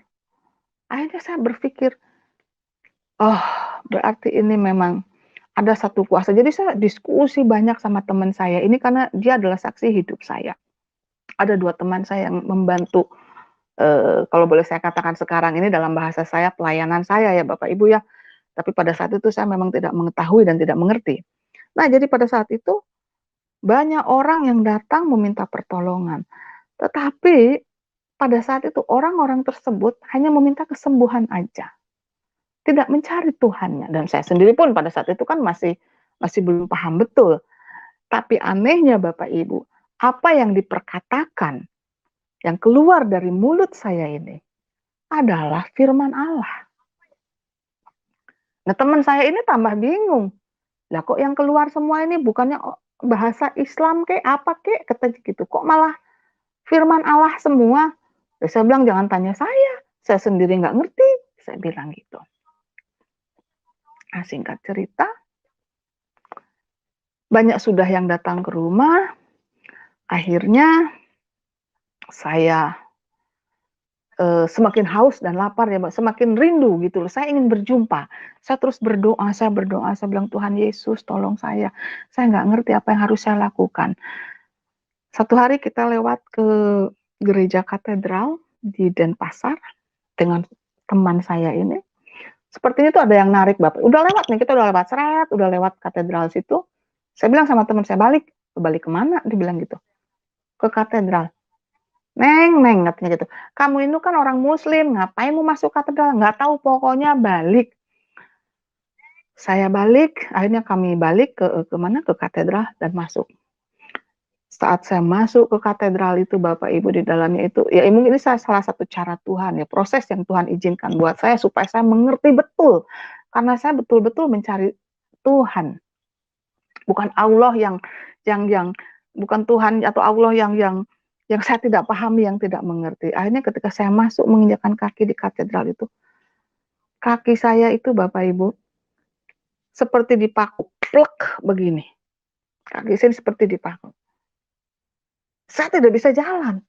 Saya bilang, ini kuasa apa lagi sih? Saya bilang gitu. Akhirnya saya berdoa sebisa saya. Pokoknya udah kacau balau doanya waktu itu, saat itu. Pokoknya Tuhan Yesus tolong saya dalam nama Allah Bapa Putra doa. Pokoknya saya doa seperti itu. Akhirnya gelepak saya Bapak Ibu. Ketika saya gelepak dan tangan saya terlentang seperti ini, kaki seperti dipaku, saya seperti ini. Seperti penyaliban begitu. Saya rasakan Bapak Ibu, ada satu sinar yang masuk ke dalam dada saya yang berat dan besar sekali. Jadi pada saat itu saya lihat, saya rasa, cuman saya nggak bisa menolak gitu loh. Jadi pada saat saya cuman, aduh Tuhan tolong, ini apa tolong. Jadi sinar itu begitu besarnya. Mungkin kalau saya ibaratkan tuh kayak mobil Branwir yang mengeluarkan semprotan air yang sangat keras sekali. Jadi, saya pokoknya saya nangis dan saya nggak tahu apa yang saya tangisi, tapi saya ada nangis sukacita saat itu.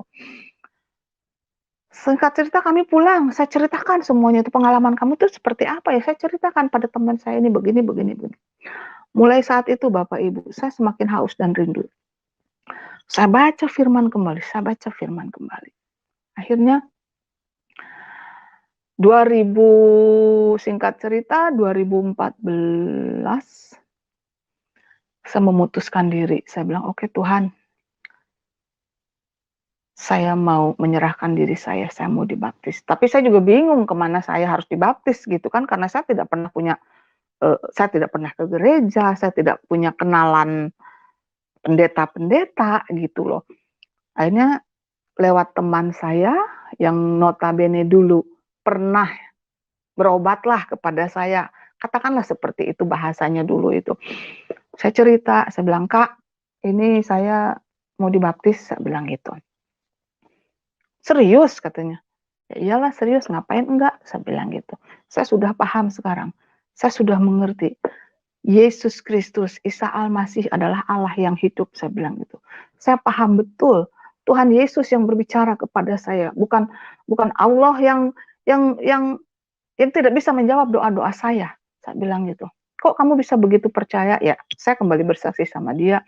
Akhirnya dia bilang, gue iri sama lu, karena gue lahir gede Kristen, tidak pernah seperti itu. Tapi kamu kok yang latar belakang dari sono, yang fanatik, kok bisa dijamah Tuhan? Saya bilang, well Kak, semuanya memiliki panggilannya masing-masing. Nah, singkat cerita, akhirnya diteleponlah salah satu hamba Tuhan di Bali ini, melalui teman saya ini, dan ternyata hamba Tuhan ini adalah teman saya yang menemani saya selama proses ini. Diantarlah saya pergi ke rumah Bapak Pendeta Lolot, yang mana sekarang menjadi gembala saya. Di antara saya ke sana, saya mengutarakan kemauan saya. Saya bilang, "Saya mau dibaptis." Dia tanya, "Kamu tahu apa itu arti baptisan?" Saya bilang, "Iya, Pak. Saya tahu saya mau menyerahkan kehidupan saya sepenuhnya ke dalam tangan Tuhan Yesus Kristus." Dan ternyata puji Tuhan, gembala sidang saya juga dilawat dan dijamah Tuhan dengan cara yang sungguh luar biasa. Ketika saya datang ke rumahnya, ke pastor itu, ke rumahnya pendeta Lolot ini, saya menangis sejadi-jadinya. Saya dikasih penglihatan Tuhan Yesus berdiri di sana, membuka tangannya. Dia bilang, "Ini aku anak, ini aku." Satu tersungkur nangis di situ, tidak bisa menahan air mata saya. Dan pendeta Lolot membiarkan saya menangis gitu loh, Pak. Jadi saat itu, wah rasanya, beban yang menumpuk bertahun-tahun hilang total. Saya merasakan, wow, saya bilang, "Yesus terima kasih." Saat itu saya mengatakan, "Yesus terima kasih. Saya terima Engkau sebagai Tuhan dan Juru Selamat saya." Akhirnya saya dibaptis, 3 hari kemudian pada hari Minggu, saya dibaptis. Anak-anak saya pun puji Tuhan menyerahkan dirinya semuanya sudah dibaptis. Anak saya yang paling kecil pun, yang perempuan sudah saya serahkan ke dalam tangan Tuhan Yesus. Nah, semenjak saya menjadi milik Tuhan, semenjak kehidupan saya menjadi milik Tuhan, Bapak Ibu, ternyata bukan kehidupan yang enak yang saya dapatkan. Ada salib yang harus saya pikul, ada penderitaan yang masih harus saya pikul, Bapak Ibu. Oh, saya bilang, "Tuhan Yesus, bersyukur," saya bilang, "saya memiliki Allah yang hidup." Jadi dari semenjak saya menerima Yesus Kristus sebagai Tuhan dan Juru Selamat, dengan pertumbuhan iman yang semakin hari semakin bertumbuh, pengenalan akan Tuhan yang benar, yang dulunya saya tidak mengenal Tuhan yang benar, sekarang saya sudah dipanggil keluar dari kegelapan, masuk ke dalam terangnya yang ajaib. Jadi pergumulan demi pergumulan, masalah demi masalah, Tuhan izinkan, tidak ada henti-hentinya Bapak Ibu. Jadi saya berpikir, tapi puji Tuhan Bapak Ibu, saya tidak tidak apa namanya, tidak tidak mengeluh dalam arti, "Aduh kok begini ya?" Cuman saya sempat, "Oh, ternyata begini Tuhan Yesus." Ini yang namanya pikul salib. Dan setelah saya menerima Tuhan Yesus Kristus, saya mengakui itu kepada saudara-saudara saya, yang kebetulan pada saat itu saudara saya, kakak-kakak dan adik saya ada di Bali semua. Mereka tidak terima jelas. Satu hari saya dudukkan mereka di konvensi meja makan, Bapak Ibu, saat itu karena saya kan sudah mulai ibadah di rumah, setiap kali ibadah lucu Bapak Ibu ya. Dan saya juga mungkin dulu seperti itu ya, menganggap orang Kristen itu kafir, orang Kristen itu tidak layak gitu. Jadi ketika saya beribadah di rumah, itu bersekutu, semua saudara-saudara saya masuk kamar semua. Ada yang lari ke sana, ada yang lari ke sini. Puji Tuhan, saya dikasih hikmat. Wow, saya bilang gitu. Ternyata saya juga dulu seperti ini. Akhirnya saya sudah tidak tahan, saya bicara sama saudara saya, sama kakak dan adik-adik saya. Saya bilang, "Kalian sudah tahu, sekarang saya hijrah. Kalau mau dikatakan kafir, ya silahkan, saya sudah kafir sekarang," saya bilang gitu. "Tapi saya tetap mengasihi kalian, saya tetap mencintai kalian, kalian tetap masih saudara saya, karena kita adalah saudara. Kalau kalian tidak mau menganggap saya sebagai saudara lagi, ya silahkan," saya bilang gitu. "Tapi saya masih menganggap kalian saudara." Biasalah Bapak Ibu ya, namanya juga mungkin mereka juga tidak paham, ada yang ngomong begini, ada yang, wah pokoknya saya, lucu sekali. "Kamu tuh nggak bisa begitulah." Adik saya yang laki-laki ini terutama nih, dia yang paling frontal, tapi ya saya tidak tanggapin dengan serius lah gitu ya. Adik-adik saya yang lain, ya udahlah, kalau orang kita bilang mah dulu, "Amaluna amalukum we," katanya gitu, Ya udah agamamu agamamu, agamaku agamamu, agamakulah, mungkin gitu ya Bapak Ibu. Bahasanya seperti itulah mereka katakan.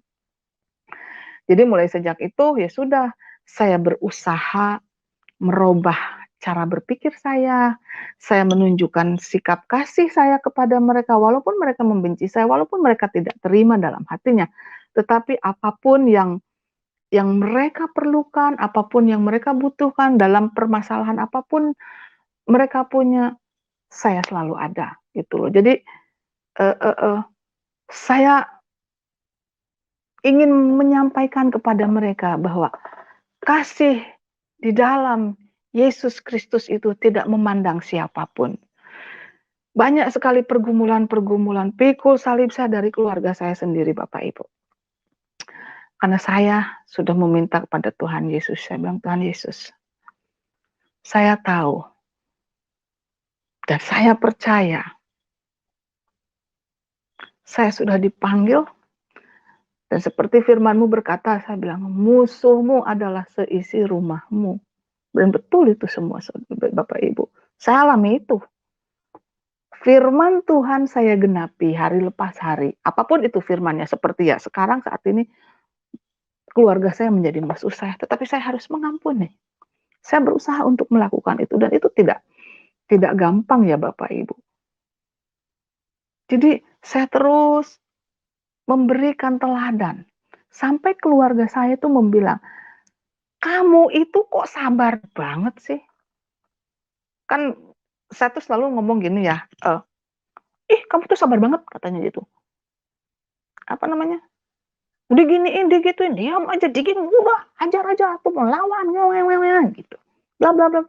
Saya cuman bilang dalam bahasa Sunda, kan bae, antepkeun, saya bilang gitu. Biarin, ntar aja Tuhan yang bales. Gak usah lah kita bales, saya bilang gitu. Jadi saya ini terkenal dengan kata ken bae dan biarin gitu loh Bapak Ibu di keluarga saya. Jadi saya ini paling sabar lah ceritanya begitu.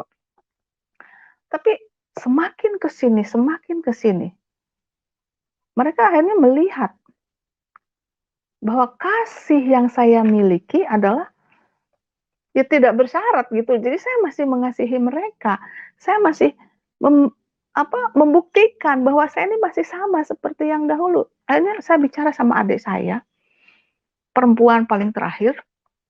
Saya bilang, saya pindah agama karena agama itu tidak menyelamatkan. Iman yang menyelamatkan, saya bilang gitu.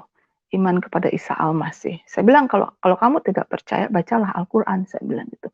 Saya pun dulu sama, saya bilang sama adik saya pun dulu sama, saya tidak percaya Isa Al-Masih itu adalah Tuhan, saya bilang gitu. Tetapi ketika saya diizinkan Tuhan untuk meneliti, bukan meneliti ya, maksudnya mempelajarilah Bapak Ibu ya. Jadi ketika saya menerima Alkitab, ini Al-Quran, saya baca, sungguh kaget saya Bapak Ibu. Ketika saya baca Al-Quran, misalkan di surat Al-Baqarah ayat yang keberapa, misalkan ayat yang surat Al-Baqarah mungkin ayat yang ke-7 atau mungkin di situ pas kan tentang sapi betina ya. Tetapi ketika saya buka di halaman yang berikutnya, itu sudah lain cerita. Nah, saya kan bingung ya, kok loncat-loncat gitu loh. Tapi ketika saya baca Alkitab, semuanya itu runut. Nah, saya jadi bingung akhirnya loh, kok ini begini, ya sudahlah.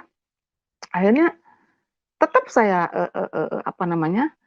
buka Al-Quran karena supaya saya juga bisa belajar tentang kebenaran. Bukan untuk mencari kesalahan-kesalahan, tidak sama sekali. Tapi saya mau belajar juga gitu loh. Oh ternyata apa yang selama ini saya pahamin itu tidak benar gitu loh Bapak Ibu. Nah jadi setelah saya sekian sampai saat ini pun saya masih pikul salib. Adik saya semuanya aduh Tuhan Yesus, saya sampai ya Tuhan, tolong saya Tuhan. Tapi Bapak Ibu, di dalam Tuhan itu sungguh luar biasa. Ada penghiburan-penghiburan dan pengharapan-pengharapan yang luar biasa. Penderitaan demi penderitaan yang Tuhan izinkan terjadi di dalam kehidupan saudara dan saya Bapak Ibu. Semuanya itu bukan tidak ada tanpa tujuan. Jadi saya di sini banyak sekali belajar Bapak Ibu. Banyak belajar tentang penghiburan yang datang dari Tuhan itu. Penghiburan yang datang dari Tuhan itu seringkali bagi saya pribadi ya Bapak Ibu, seringkali berbentuk dalam ketahanan di dalam pengharapan. Itu yang saya rasakan. Saat ini Bapak Ibu, salib yang saya harus pikul ini luar biasa. Keluarga saya, karena maaf saya tadi mau bicara bahwa saya meminta kepada Tuhan Yesus, Tuhan, saya telah dipanggil, kalau mau selesaikan semua Tuhan Yesus. Saya bilang itu, saya minta keluarga saya diselamatkan. Saya pegang janji Tuhan, satu orang bertobat seisi rumah diselamatkan. Dan saya imani itu, saya pegang itu. Tapi ya ini konsekuensinya. Di dalam Tuhan itu berat, kita harus pikul salib. Tetapi kita memiliki pengharapan. Di dalam pengharapan itu Bapak Ibu, aduh, ketahanan, kekuatan yang Tuhan berikan itu luar biasa. Saya sendiri nggak bakalan sanggup Bapak Ibu. Saya nggak sanggup. Saya nggak sanggup. Tapi Tuhan Yesus telah memampukan saya. Pergumulan demi pergumulan. Saat ini saya habis mengalami operasi jantung Bapak Ibu. Hampir 2 tahun yang lalu. Saya sekali lagi ingin menegaskan bahwa Allah yang hidup adalah Yesus Kristus. Isa Al-Masih Allah yang hidup. Saya tidak bisa pungkirin lagi itu. Saya sudah menerimanya sebagai Tuhan dan Juru Selamat saya. Ketika saya mengalami operasi Bapak Ibu, karena jantung saya ini di dalam satu tubuh ini detak jantungnya ada 2. Yang satu terlalu lemah sehingga kan saya sering pingsan dulu Bapak Ibu. Ketika saya pingsan itu saya sudah tidak bisa bangun lagi. Nggak bisa. Jadi kalau Bapak Ibu tahu di rumah sakit itu kan ada alat rekam detak jantungnya. Tut, tut, tut, seperti itu. Nah, kalau saya pingsan tuh pernah tut, tut, tut, rata ya, garisnya tuh lurus. Itu beberapa kali saya alami. Akhirnya saya pergi ke Jakarta, diantar oleh salah satu hamba Tuhan. Puji Tuhan, banyak yang menolong saya. Tuhan Yesus luar biasa. Akhirnya diantar oleh salah satu hamba Tuhan yang luar biasa. Kami pergi ke rumah sakit. Aduh, di mana namanya? Di Cikini ya, lupa rumah sakit Cikini. PPG, rumah sakit Kristen itu apa ya? Itulah pokoknya di situ. Dokter ini, puji Tuhan, dia anak Tuhan juga, dia sampai bertanya, Ibu Neng pada saat ini, Neng ada di mana? Katanya gitu. Saya hanya tersenyum saja. Akhirnya saya putuskan untuk melakukan operasi, karena kalau tidak dioperasi, saya saat setir mobil, saya tiba-tiba pingsan Bapak Ibu. Dan saya bersyukur kepada Tuhan Yesus. Anak saya yang paling kecil ini, yang perempuan ini, umur waktu 7-8 tahun ya, 7-8 tahun tuh sering ikut saya di mobil. Jadi ketika saya nyetir mobil tuh saya sungguh-sungguh pingsan Bapak Ibu. Saya merasakan karena sering pingsannya, jadi saya sudah punya alert, sudah punya warning gitu. Saya bilang, Nadine, mamimu pingsan, tolong Nadine, tolong angkat rem tangan. Jadi minggir sebentar, saya ngilang, dia langsung angkat rem tangan. Puji Tuhan, semuanya itu Tuhan luputkan dari segala mara bahaya. Akhirnya saya mengalami operasi. Di saat operasi jantung, pemasangan alat ini pun Bapak Ibu, Yesus Kristus menyatakan kuasanya. Saya sudah tidak berdaya Bapak Ibu. Saat operasi jantung ini kan tidak bisa dibius total, karena ini adalah baterai. Secara manusia ini adalah baterai Bapak Ibu. Jadi yang setiap 5 tahun sekali harus diganti baterainya. Tapi saya percaya, saya ada dan saya hidup karena anugerah Tuhan. Ketika saya di black ini Bapak Ibu, saya merasakan sakit sekali. Jadi obat bius itu saya tidak merasa. Dokter itu datang, saya bius ya Ibu, iya dok. Suntik kiri kanan. 10 menit mulailah dia ngebeset. Saya merasakan kok perih ya. Akhirnya saya teriak, dokter perih sakit, loh kok masih perih sakit ya. Singkat cerita, dokter jantungnya itu masuk ke ruang operasi. Kan saya begini Bapak Ibu, tergeletak dan ini ditutupin semua. Nah si penutupnya ini tersingkap sama dokter ini, dan ternyata itu infusnya itu tidak masuk. Ya no wonder lah, kalau gitu kan saya merasa kesakitan, jadi obatnya itu nggak masuk gitu. Akhirnya segera dipindah ke sini, di sebelah kanan, akhirnya ya terjadilah pengoperasian itu. Ketika dia menggunting, saya dengar semua. Selesai ditanam, ternyata Bapak Ibu alat ini harus dites, ya karena namanya baterai. Jadi harus disesuaikan dengan kemampuan detak jantung saya yang original, yang dari Tuhan itu sendiri. Saya merasakan bagaimana orang yang namanya disetrum itu seperti itu Bapak Ibu. Tidak enak. Aduh Yesus, saya memanggil nama Yesus. Ketika ibu, saya coba ya, apanya dok? Saya bilang, ya ini alatnya. Saya pikir alatnya dicoba tuh mau diapain, ternyata sih kayak disetrum gitu. Saya lagi, ya maksudnya lagi enak, jantung tidak apa-apa gitu, biarpun dalam tahap setengah sadar, kayak disetrum gitu pokoknya, aduh nggak enak banget. Saya bilang, Yesus tolong, aduh dokter tolong, tolong. Terus aja sebentar ibu, sebentar lagi, sebentar lagi. Saya nggak kuat sambil menangis memanggil nama dia. Yesus, tolong saya. Yesus, mampukan saya. Yesus, tolong saya. Saat itu juga Bapak Ibu, saya melihat Tuhan Yesus yang tergeletak ketika setelah penyaliban dengan wajah yang berlumuran darah. Dengan mahkota duri. Dia hanya tergeletak begini dan berbicara kepada saya. Selama sampai detik ini kamu masih bernafas.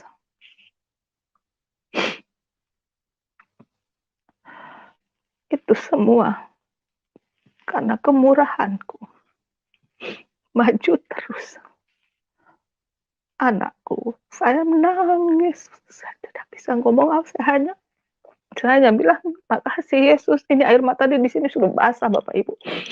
Ini rasa sakit ini yang disetrum ini sudah saya tidak pikirkan lagi. Saya hanya menangis, saya hanya mengucap syukur. Terima kasih Yesus, terima kasih kau selamatkan hidupku. Terima kasih kau telah menebus hidupku dari dosa. Selesai operasi,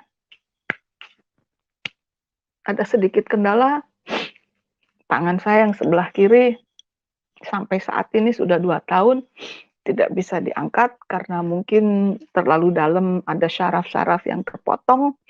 Tapi luar biasa, saya tidak mau menceritakan hal-hal yang jelek. Yesus Kristus memberikan kekuatan kepada saya. Dia memampukan saya melewati hari-hari saya yang sangat sulit.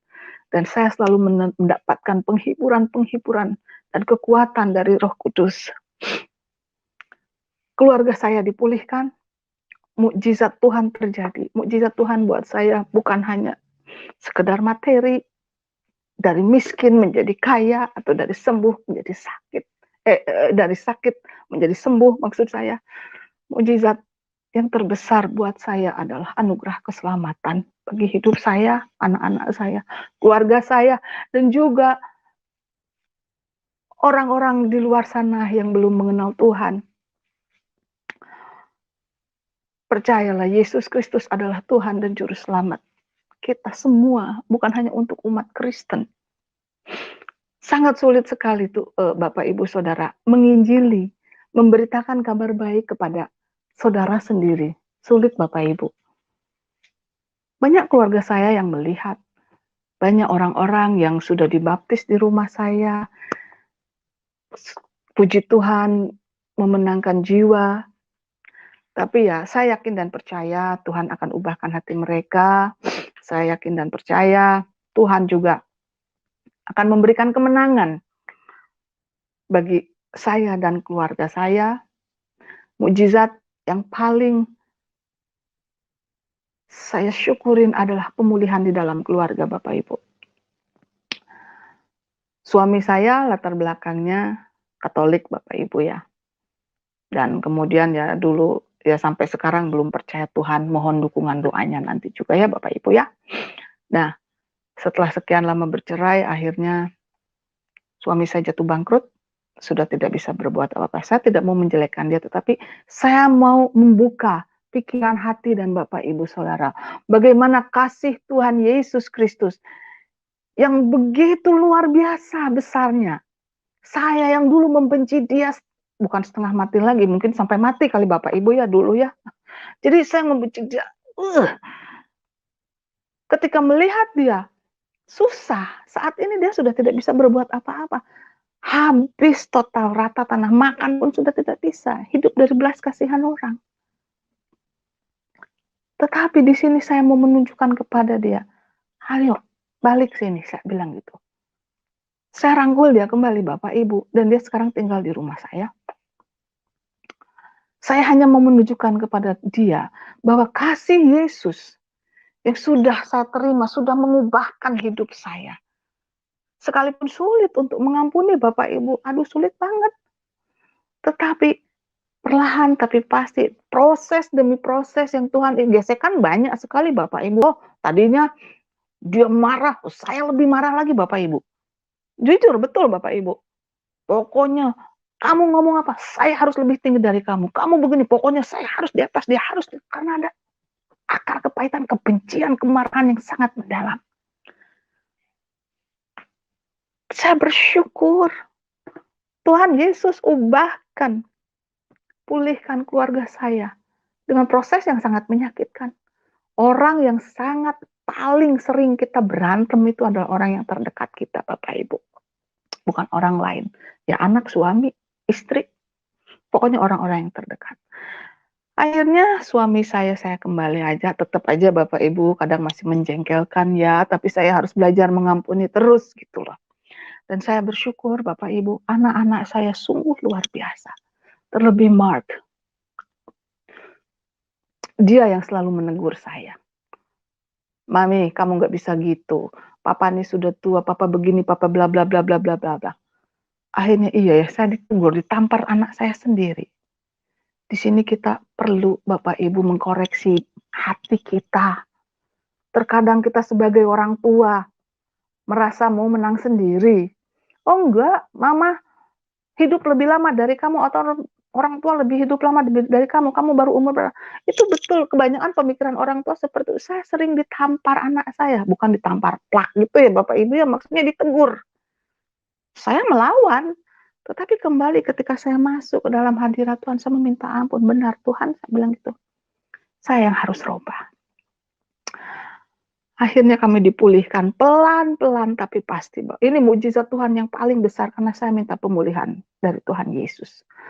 Keluarga saya yang sudah hancur, anak-anak saya yang broken home, sekarang sedang Tuhan pulihkan, Tuhan sedang merenda kehidupan keluarga kami kembali, sehingga menjadi keluarga yang utuh, keluarga yang sungguh-sungguh diberkati Tuhan, keluarga yang sungguh-sungguh menjadi contoh dan teladan bagi semua. Yang rusak sekalipun Tuhan bisa betulkan, asal kita mau menerima Dia dan mau merendahkan hati di hadapannya. Saat ini suami saya baru mengalami operasi kanker, ada 2 kanker sekaligus dioperasi, 3 sebenarnya. Puji Tuhan, Tuhan sudah selamatkan dia, dan ini juga salah satu cara Tuhan untuk membuat dia ada pertobatan. Saya yang tadinya marah, ketika saya melihat dia terkapar di rumah sakit, mau masuk ruang operasi, saya sempat membisikkan kata kepada dia, "Papa, Jesus loves you. Endless love," saya bilang itu. Dia mencintai, mengasihi kamu tak terbatas. Akhirnya dia melihat kepada saya, dia tersenyum. Ya. Bapak Ibu, itu ada satu kelegaan yang sangat luar biasa. Kasih Tuhan sudah merubah kehidupan saya, kebencian saya itu sudah hilang Bapak Ibu. Saya bisa mengasihi kembali sekalipun terkadang saya masih kesal gitu Bapak Ibu. Ya saya juga masih memiliki daging lah Bapak Ibu. Nggak inilah gitu. Tapi ketika dia mengatakan iya. Wih, rasanya saya disiram air yang sangat dingin sekali. Tanpa terasa air mata saya menetes. Saya sampai berkata, kok bisa saya menangis buat dia? Saya bilang gitu. Saya menunggu, akhirnya dia koma 2 hari. Karena operasi yang cukup panjang, dokter bilang, ibu bapak tidak bisa bangun sampai besok pagi. Saya menangis Bapak Ibu. Saya tidak malu mengatakan ini, karena itu jujur saya sudah memiliki kasih itu, saya harus mengampuni. Akhirnya saya bilang, "Terus kapan bangunnya, Dok?" Saya bilang, "Ya kemungkinan 2-3 hari." "Tuhan Yesus," saya bilang, "tolong dia, selamatkan dia. Selamatkan dia Tuhan." Akhirnya puji Tuhan, pertolongan Tuhan, mukjizat dan kuasa Tuhan dinyatakan, dia terbangun. Luar biasa. Orang yang mengalami operasi 3 sekaligus, ketika dia bangun, dia tersenyum dengan muka baby face-nya, dia minta foto sama anaknya, "Ma, telepon papa, papa mau lihat." Akhirnya dikasih lihat, dikirim sama saya fotonya, "Mama, papa sudah bangun." Saya bilang, "Puji Tuhan." Akhirnya di ruang ICU selama 4 hari, saya berkunjung, saya menangis Bapak Ibu. Oh, ini suatu kemenangan buat dia. Dia bilang, kamu nangis buat saya." Saya bilang, "Iya, karena saya mengasihi kamu. Dan Yesus mengasihimu lebih dari apa yang sudah saya punya." Saya bilang, "Ya." Jadi Bapak Ibu, Tuhan Yesus sungguh luar biasa. Saya sudah berjanji pada diri saya sendiri. Saya bilang, sekalipun saya mengalami kelemahan tubuh, jantung saya, sakit saya, dari hormon tiroid, autoimun, grave disease di mata saya, tubuh saya ini penuh dengan kelemahan-kelemahan tubuh Bapak Ibu, sakit penyakit. Tetapi saya mengucap syukur kepada Tuhan. Dia selalu memampukan saya. Tuhan berkata kan, "Cukuplah kasih karuniaku bagimu." Itu yang saya syukurin, betapa baiknya Tuhan Yesus. Betapa baiknya Tuhan Yesus mempertahankan hidup saya dan saudara, supaya kita mengalami nanti kehidupan yang kekal. Betapa baiknya Tuhan Yesus. Saya sudah diubahkan. Dari saya yang hidup di dalam kegelapan, sekarang saya sudah menjadi kepunyaan miliknya. Hidup yang penuh dengan kebencian, hidup yang penuh dengan akar kepahitan, dendam, semuanya itu sekarang sudah dihapuskan oleh cinta kasih Yesus. Bapak Ibu yang terkasih di dalam Tuhan, mari kita sama-sama apa namanya?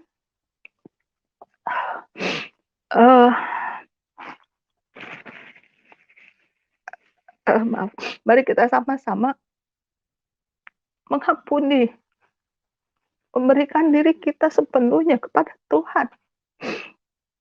Melakukan pertobatan yang sesungguhnya memang tidak mudah Bapak Ibu. Mengampuni tidak mudah. Menguliti daging sendiri, sangkal diri tidak mudah. Tapi itu yang dikehendaki Allah. Saya bersyukur saya bisa bertemu dengan juru selamat Yesus Kristus atau Isa Al-Masih yang telah menyelamatkan hidup saya di saat hidup saya paling bawah, di dalam keputusasaan, di dalam ketidakberdayaan saya. Tuhan Yesus penyelamat kehidupan saudara dan saya. Yang belum percaya, mari kita belajar untuk cerdas, belajar membuka hati dan pikiran kita. Hanya Dia satu-satunya Allah yang mengerti, hanya Dia satu-satunya Allah yang sanggup melakukan segala perkara. Karena Dia hidup. Saya dulu tidak percaya, tetapi saya sekarang percaya sepenuhnya. Sekalipun pikul salib, pergumulan masih terus berlanjut. Tapi saya percaya Yesus Kristus selalu ada dan selalu memberikan kekuatan, menopang, melewati segala dari permasalahan-permasalahan yang kita punya.